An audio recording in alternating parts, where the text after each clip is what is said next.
celebrating 50 years of support, hope, and advocacy.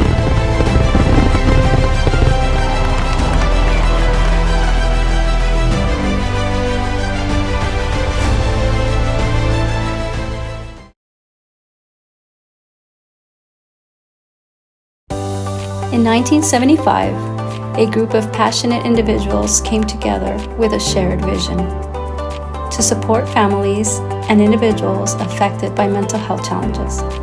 What started as a small gathering of concerned parents and advocates has now grown into a movement that has touched countless lives, not only across Santa Clara County, but across the nation.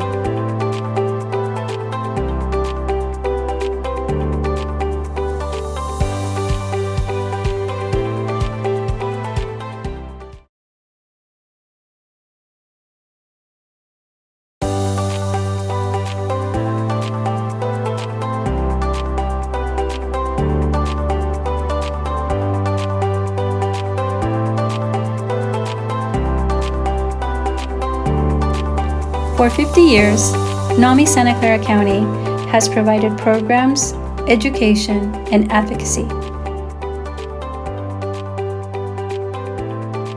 always with one goal: to improve the lives of individuals living with mental health conditions and their families.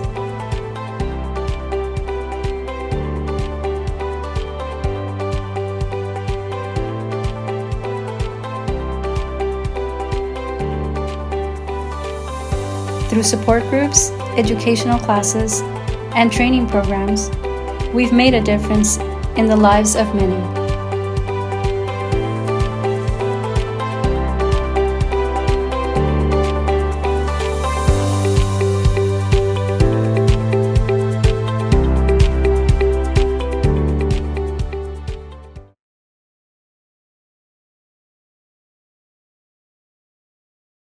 So having a son with a severe chronic mental illness is what brought me to NAMI, as does for many others. It helped me to understand that the illness was the cause of much of my son's behaviors and speech. This illness affects the entire family, not just the individual with the diagnosis. That's why it's so important to know more about the condition. NAMI's education and outreach have made a difference for me and my family. I have been involved with NAMI for many years. I started with NAMI Santa Clara County around 1984 or so. Then I was on the NAMI California board for about 6 years. We moved to San Mateo, and I became a vice president of NAMI San Mateo County and was active for about 10 years. I was president of NAMI Santa Clara County. While we were meeting at the house on Minnesota Avenue, Florence Rosen of Rosen House was a very active member. I believe that Nava Stotman joined during that era. Family to Family was under another name and was just starting, as were many other programs started by NAMI National. Kathy Forward came to us and she attended one of those classes and also became a very active member, as you know. I was on the NAMI, the mental health board of both counties at different times before they became the behavioral health boards. I facilitated support groups for both NAMIs for many, many years. I helped bring CIT training for law enforcement about mental illness to California while I was on the NAMI California board. I have made many friends through many support groups. Thank you, NAMI, for being there to help us.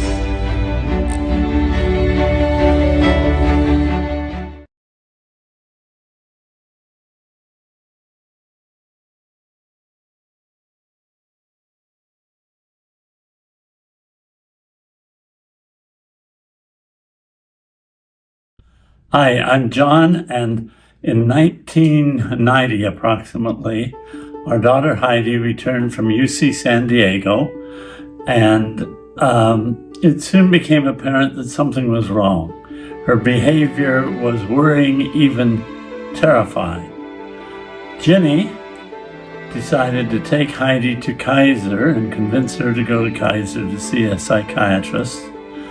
After their meeting, Ginny saw the psychiatrist walking down the passage, so she ran after him, and he quickly said, you should read the book by E. Fuller Torrey called Surviving Schizophrenia, and you should check out a new organization called NAMI. All right, so after I had chased the doctor down the passage, we did read the book, and we certainly did find NAMI, and since then been very, very involved. But one thing I very quickly realized was I came from tech support.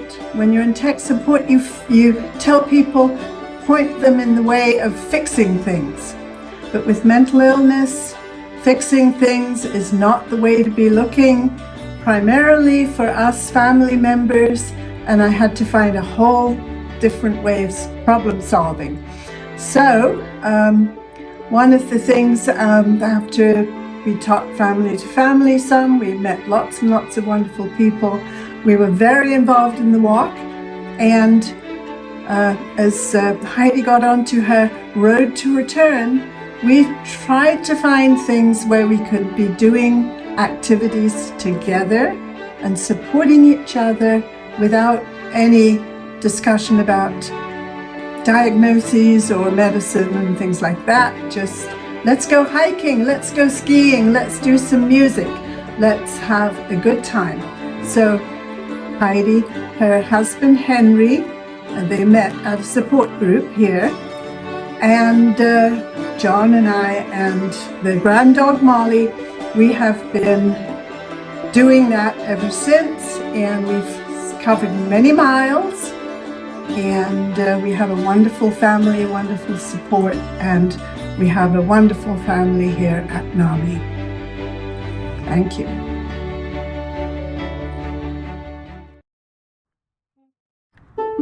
Hi, my name is Neva Stadman. I've been with NAMI Santa Clara since 1990.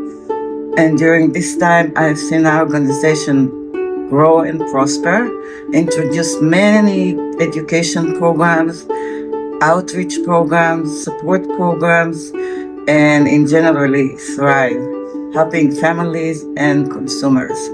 And if you look behind me, you can see what was introduced, how many programs we have now available that we provide. Those programs are run by volunteers, and NAMI members are amazing. I have never belonged to an organization that people have done so much and minded what they were doing so much. And the best friends I have, I've made here at NAMI.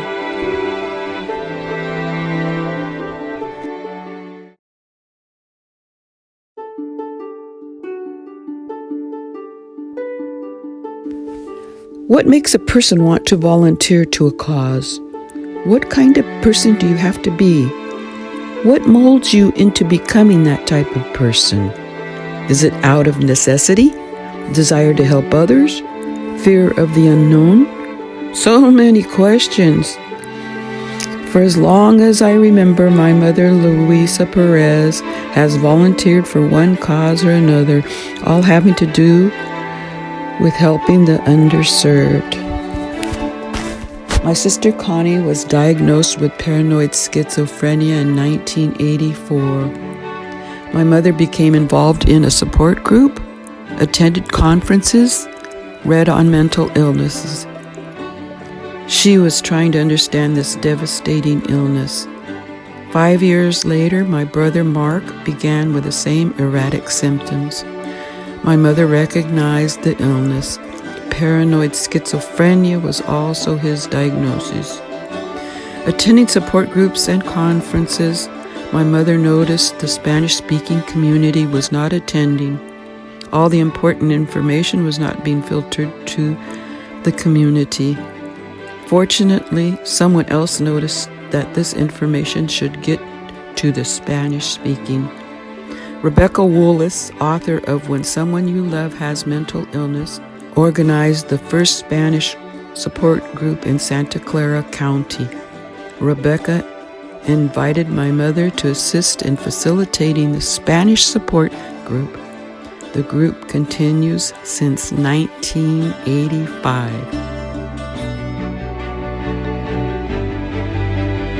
Viva NAMI!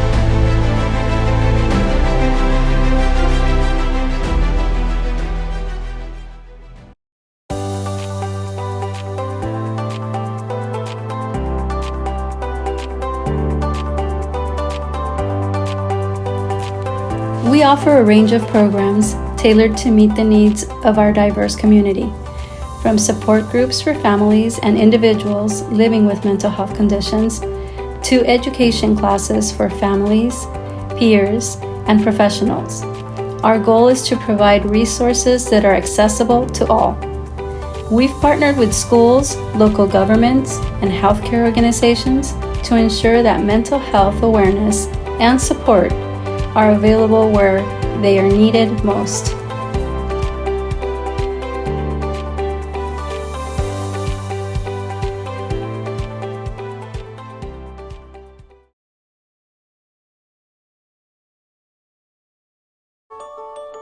In 50 years, we've witnessed incredible transformations.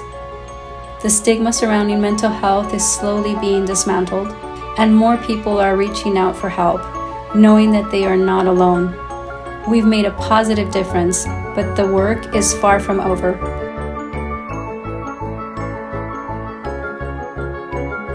Together, we've created a community of support,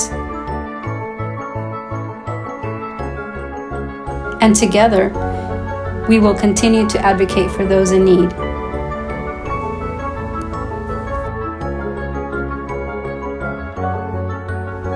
As we look to the future, our mission remains clear: to provide hope, support, and advocacy for all those affected by mental illness. We aim to become even more accessible, reaching underrepresented communities and expanding our services to ensure that everyone has access to the support they need. Together, we will continue to build a future where mental health is prioritized, understood, and embraced.